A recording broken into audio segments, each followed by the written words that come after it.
திராவிட முன்னேற்ற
ஒரு நாளும் கூட அதற்கு முந்தைய நாளை விட மிக மோசமாகத்தான் சட்டம் 8 மாத காலமாக ஒரு டிஜிபி போட முடியல. 8 மாத காலமாக ஒரு பொறுப்பு டிஜிபி லீவ்ல போடும்போது அவருக்கு பொறுப்பு டிஜிபிக்கு பொறுப்பு டிஜிபி போட்டு ஆட்சி நடத்தி கொண்டிருக்கின்றார்கள். அவை சொந்தங்கள் இதெல்லாம் எங்க நம்ம காட்டுதுங்க? ஆட்சி அதிகாரத்தினுடைய கையாளாத தரத்தை முதலமைச்சருக்கு ஆட்சி செய்வதற்கு எந்த விதமான அருகதையும் இல்லை என்பதைத்தான் காட்டு. ஆனால் இவர்களுக்கு ஆட்சி செய்ய தெரியல என்பதற்காக கீழே அப்பாவி மக்கள் எவ்வளவு கொண்டிருக்கிறார்கள். இன்னைக்கு மட்டும் பாருங்க, இன்னைக்கு மட்டுமே திருவள்ளூர் மாவட்டத்தில் மெச்சூர்ல ஒரு சகோதரி பள்ளிக்கூடத்துக்கு போற பாப்பா வீட்டு மொட்டை மாடியில் காலை படித்துக் கொண்டிருக்கின்றார். 3 பேர் கஞ்சா போதை சுற்றக்கூடிய ஆசாமி ஒரு ஃப்ளோர் ஏறி அந்த பாப்பாட்டு போய் அத்துமீறி தவறாக நடக்க முயல்கின்றார். அதை அந்த பாப்பா எடுத்த பொழுது பட்டாக்கத்தியை வைத்து அந்த பாப்பாவை கர்ண கொடூரமாக வெட்டி மருத்துவமனையில் இருக்கிறாங்க. தினமும் ஒரு செய்தி, தினமும் நீங்க செய்தித்தாள் ஓபன் பண்ணா தினமும் ஒரு செய்தி. இன்னைக்கு சாயந்தரம் செய்தி திருச்சியில மணச்சநல்லூருடைய சட்டமன்ற உறுப்பினராக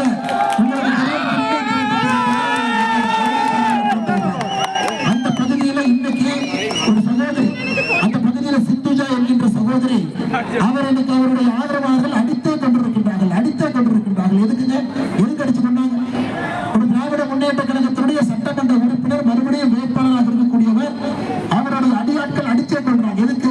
அந்த போய் கேட்கிறாங்க, அண்ணே எல்லா இடத்துலயும் திமுக 8000 ரூபாய் ஏதோ டோக்கன் கொடுக்குறீங்க, அது என்னன்னு கேட்பதற்காக வாய் தகராறுல அந்த சகோதரி சிந்துகாவை அடித்துக் கொண்டிருக்கின்றார்கள்.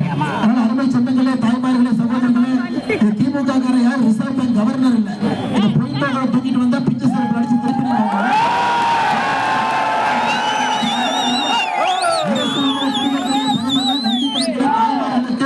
மோடி ஐயாவில் ஆரம்பித்து நேரடியாக கொடுக்கிறோம்.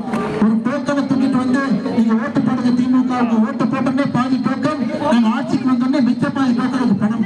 இது போன்ற பொய்யெல்லாம் சொல்லி ஒரு சட்டமன்றத்திலும் கூட நம்முடைய தாய்மார்களை ஏமாற்றி பிழைப்பு நடத்தி கொண்டிருக்கின்றார்.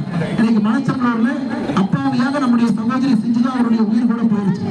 அருமை சொந்தங்களை இன்னைக்கு நான் மிக பெருமையாக சொல்லுவோம், உங்களுடைய சட்டமன்ற தொகுதியில குலசேகர பட்டணத்துல மத்திய அரசு பாரத பிரதமர் ஐயா நரேந்திர மோடி அவர்கள் இந்தியாவுடைய 2வது ராக்கெட் ஏவுதளத்தை உங்களுடைய தொகுதிக்கு நான் கொண்டு வந்திருக்கின்றேன். 50 ஆண்டு காலம் தாமதமாக இதை கொண்டு வந்திருக்கின்றோம். தவறு நம்ம மேல இல்லைங்க, தவறு நம்ம மேல இல்லை. இதற்கு முன்பு தமிழகத்துல ஐயா பேரறிஞர் அண்ணா அவர்கள் முதலமைச்சராக இருந்த பொழுது அப்பவே இந்த திட்டம் குலசேகர பட்டணத்துக்கு வந்திருக்கணும். அன்னைக்கு ஐஎஸ்ஆர்ஓடைய விஞ்ஞானிகள் விக்ரம் சாராபாய் அவங்க எல்லாம் பார்க்க வந்தாங்க. 50 ஆண்டு காலத்துக்கு முன்பு அன்னைக்கு அண்ணாதுரை ஐயா அவர்கள் அந்த நிகழ்வுல இல்ல முதலமைச்சராக. அன்னைகளை பார்த்து அண்ணாதுரை ஐயா அவர்கள் மத்திய அமைச்சர் அனுப்பி வச்சார். விக்ரம் சாராபாய் தன்னுடைய புத்தகத்தில் எழுதுறாரு, தள்ளாடி வந்தார், 2 பேர் தூக்கிட்டு வந்தார். சேர்ல உட்கார்ந்ததுக்கு அப்புறம் நாங்க என்ன பேசுறோம்னு அவங்களுக்கு புரியல, அவங்க என்ன பேசுறோம்னு எங்களுக்கு புரியல. தட்டுத்தர மாதிரி அதையே வளர்னார். அன்றைக்கே முடிவு செய்தேன், தமிழகத்துல நாம் ராக்கெட் ஏவுதளத்தை நிறுவக்கூடாது என்று முடிவு செய்து என்னுடைய மொத்த குழுவை எடுத்துட்டு போய் ஆந்திரால ஸ்ரீஹரிகோட்டால் அதை நிறுவிவிட்டேன் என்று சொன்னார். ஐயா, இது நம்பி நாராயணன் விஞ்ஞானி தன்னுடைய புத்தகத்தில் எழுதியிருக்கிறார். ஒரு திராவிட முன்னேற்ற கழகத்துல ஒரு கையாளாகாத அமைச்சர் மதியழகன் அவர்கள் எழுந்த பொழுது அன்னைக்கே உங்களுடைய திருச்செந்தூர் தொகுதி குலசேகர பட்டணத்திற்கு வந்திருக்க வேண்டிய நம்முடைய ராக்கெட் ஏவுதளம் அன்னைக்கு ஸ்ரீஹரிகோட்டாக்கு போச்சு. இன்னைக்கு பாரத பிரதமர் நரேந்திர மோடி அவர்கள் மறுபடியும் 50 ஆண்டு காலம் கழித்து அந்த ராக்கெட் ஏவுதளத்தை நம்முடைய குலசேகர பட்டணத்துக்கு கொடுத்திருக்கிறார்கள். அதை சுற்றி இளைஞர்களுக்கு வேலை வாய்ப்பு உருவாக போகிறது, சிறு குறு தொழில் நிறுவனங்கள் உருவாக போகிறது. இது பாரத பிரதமர் நரேந்திர மோடி அவர் ஒரு பக்கம், திராவிட மாடல் ஆட்சி அன்னைக்கு மத்திய அவர்களுடைய ஆட்சி ஒரு பக்கம். அருமை சொந்தங்களே, அன்னைக்கு பாரத பிரதமர் அவர்களுக்கு திட்டத்தை துறப்பதற்காக இங்கே வந்த பொழுது இந்த தொகுதியினுடைய சட்டமன்ற உறுப்பினர் பேப்பர் ஆடு கொடுத்தார். அண்ணன் அனிதா ராதாகிருஷ்ணன் அவருக்கு China map, Pakistan map, India map மூணுக்குமே வித்தியாசம் ராக்கெட் படத்தை போட்டு, சைனாவுடைய ராக்கெட் படத்தை போட்டு ஆடு கொடுத்தவர் தான் நம்முடைய சட்டமன்றத்தினுடைய உறுப்பினர்.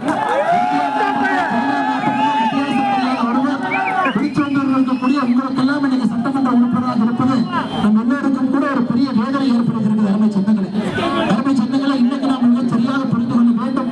பாரத பிரதமர் நரேந்திர மோடி அவர்கள் மத்தியில் ஆட்சியில் இருக்கும் பொழுது அண்ணன் எடப்பாடி பழனிசாமி அவர்கள் தமிழகத்தில் மே 4க்கு பிறகு நம்முடைய முதலமைச்சராக வரும் பொழுது திருச்செந்தூரில் மாற்றம் நிச்சயம் வேண்டும் என்பதை நாம் உறுதியாக இருக்கிறோம்.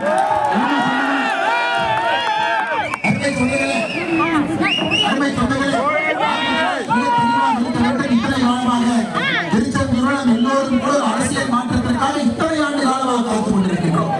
அடாவடி அரசியல் இந்த பகுதிக்கு அறிமுகப்படுத்தி பண அரசியலை கொண்டு வந்து யாரை வேண்டுமானாலும் விலை பேசி விலைக்கு வாங்கி விடலாம் என்கின்ற அரசியலை திரு அனிதா ராதாகிருஷ்ணன் அவர்கள் இந்த பகுதியை தொடர்ந்து செய்து கொண்டிருக்கிறார். அவருக்கெல்லாம் சரியான ஒரு நபர். அவரை எதிர்த்து களத்தில் சரியாக போட்டி போட்டு உங்களுடைய குரலாக இருக்கக்கூடிய ஒரு சரியான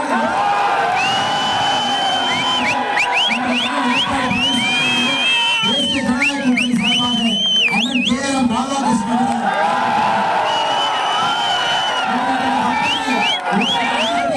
அண்ணன் KM மிரட்டல் உருட்டல் எதுவுமே நடக்காது.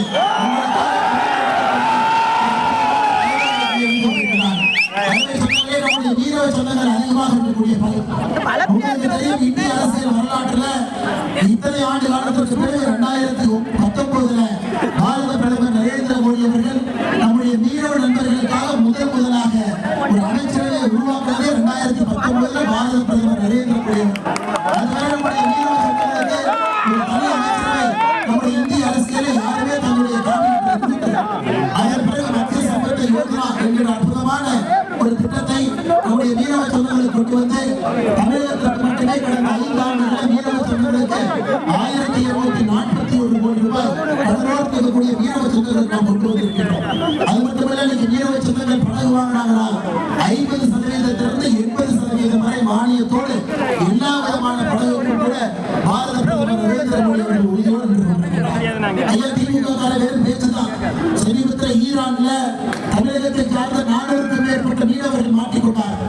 மொத்தமாக தமிழகம், குஜராத், கேரளா, கர்நாடகா, ஆந்திரா எல்லா மாநிலத்தையும் சேர்ந்து 530 மீனவர்கள் மாட்டிக்கொண்ட பொழுது போன வாரம் பத்திரமாக தமிழகத்தை சார்ந்த 440 மீனவர்களையும் ஈரானிலிருந்து மீட்டுக் கொண்டு வந்து நம்முடைய அதையும் கூட பெருமையாக சொல்லுவோம்.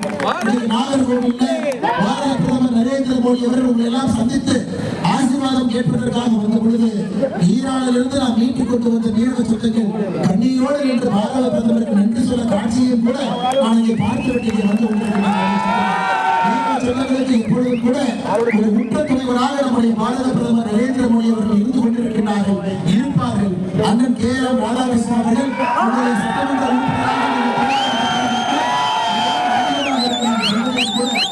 கடமையாக இந்த நேரத்தில் கருதுகிறேன்.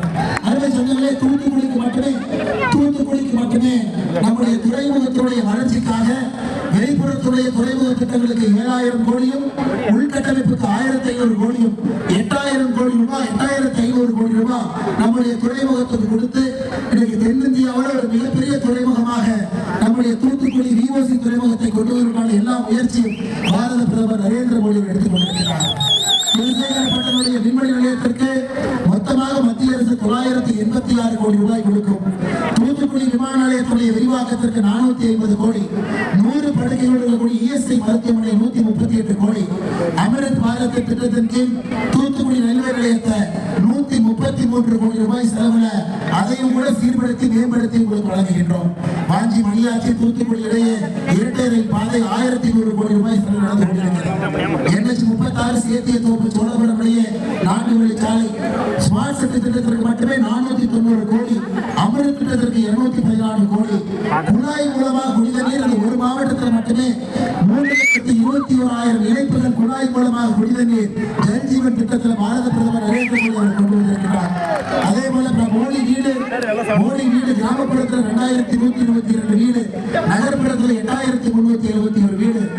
MSME சிறு குறு செய்வர்களுக்கு மத்திய அரசுடைய MSME கடன் ஒரு மாவட்டத்திற்கு மட்டுமே 4706 கோடி, முத்ரா திட்டத்தில் 6077 கோடி, பிரதம மந்திரியுடைய கிசான் சம்மான் நிதி 48,000 விவசாயிகளுக்கு வருடத்திற்கு 6000 ரூபாய், பிரதம மந்திரியுடைய பயிர் காப்பீட்டு திட்டத்தில் 4,53,000 ஹெக்டருக்கு பயிர் காப்பீட்டு திட்டம் தூத்துக்குடியில் மட்டும் இருக்கு. ஐயா, நான் படிச்சுக்கிட்டே போவேன். மத்திய அரசு தூத்துக்குடிக்கு மட்டும் என்ன செய்திருக்கின்றோம் என்பதை ஒரு பெரிய பட்டியலாக என்னால் வாசிக்க முடியும். இன்னைக்கு மேலே மோடி ஐயா அவர்களும் கீழே நம்முடைய அனைத்து இந்திய அண்ணா திராவிட முன்னேற்ற கழகம் தலைமையிலான தேசிய ஜனநாயக கூட்டணி இணையும் பொழுது இது இன்னும் இரட்டிப்பாக என்ற செய்தியை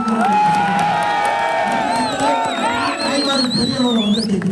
தமிழ்நாட்டில் 100 நாள் வேலைவாய்ப்பு திட்டம் கடந்த 5 ஆண்டுகளில் மட்டுமே 46,000 கோடி. இந்திய அளவில் ஒரு மாநிலத்திற்கு அதிகப்படியான நிதி 100 நாள் வேலைவாய்ப்பு திட்டத்திற்கு தமிழகத்தில் திட்டத்திற்கு தான் நம்ம கொடுத்திருக்கிறோம் 46,000 கோடி. இந்த 100 நாள் வேலைவாய்ப்பு திட்டத்தை 125 நாளாக உயர்த்திருக்கின்றோம். அருமை சொந்தங்கள், ஸ்டாலின் ஐயாவை போல தேர்தல் வாக்குறுதி கொடுத்து 100 நாள் வேலைவாய்ப்பு திட்டத்தை 150 நாட்களாக உயர்த்துவோம் என்று பொய் சொல்லி நாங்கள் தெரியவில்லை. சொல்லாம உங்களுக்கு 125 நாட்களாக உயர்த்தி இருக்கின்றோம். பாரதிய ஜனதா கட்சி ஆளுகின்ற பீகார் மாநிலத்தில் இன்னும் 2 கோடி பேர் அதிகமாக இருக்கக்கூடிய மாநிலத்திற்கு 32,000 கோடி தான் கொடுத்திருக்கும். அருமை சொந்தங்களை, எப்பொழுதும் பாரதிய ஜனதா கட்சி, பாரத பிரதமர் நரேந்திர மோடி அவர்கள் நம்மோடு இருப்பார்கள். தமிழ் சொந்தங்களோடு இருப்பார்கள், மீனவ சொந்தங்களோடு இருப்பார்கள், விவசாய பெருமக்களோடு இருப்பார்கள், ஆன்மீக இடங்களோடு இருப்பார்கள். உங்களுக்காக எப்பொழுதும் பிரதமர் இருப்பார்கள். இன்று பிரதமருடைய தூதுவராக இன்று பாரதிய ஜனதா ஒருவர் நிற்க வேண்டும் என்றால் பாரத பிரதமர் நரேந்திர மோடி அவர்கள் நேரடியாக முடிவு செய்து அவர்தான் வேட்பாளர் அறிவிப்பார். நம்முடைய அண்ணன் கேஆர்எம் அவர்களை பாரத பிரதமரை சந்திக்கும் பொழுது நானும் கூட இருந்தேன். அருமை சொந்தங்களே, ஒரு நல்ல வேட்பாளரை, ஆளுமையான வேட்பாளரை, உங்களுக்கு பணி செய்யக்கூடிய வேட்பாளரை, உங்கள் வீட்டு பிள்ளையாக இருக்கக்கூடிய வேட்பாளரை நம்முடைய அனைத்து இந்திய அண்ணா திராவிட முன்னேற்ற கழகம் தலைமையிலான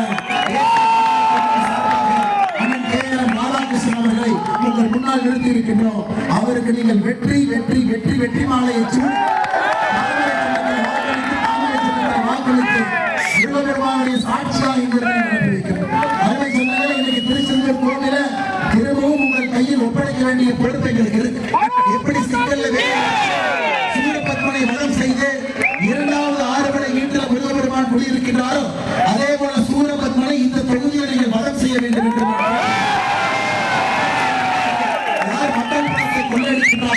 எல்லோரும் சூரபத்மன் தான். இன்னைக்கு அண்ணன் கேஆர்எம் ராதாகிருஷ்ணன் அவர்கள் உங்களுடைய குரலாக, உங்கள் வீட்டு பிள்ளையாக அவர் இருப்பார் என்று சொல்லி, ஐயா 10 மணி இன்னும் 3 நிமிஷம் இருக்குது, 10 மணிக்குள்ள முடிக்கணும், நீங்களும் பொறுமையாக நின்று கொண்டிருக்கிறேன். 2 வாரத்திற்கு முன்பு தமிழகத்தினுடைய டிஜிபியை தேர்தல் ஆணையம் மாத்தினாங்க. 2 நாட்களுக்கு முன்பு தமிழகத்தினுடைய தலைமை செயலாளரை மாத்தினாங்க. நீங்க ஏப்ரல் 23ஆம் தேதி முதலமைச்சரை மாத்திருந்தோமா?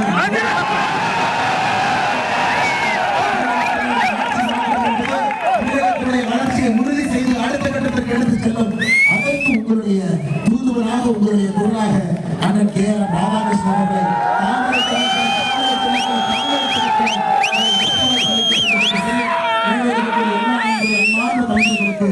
நன்றி தெரிவிக்க வேண்டிய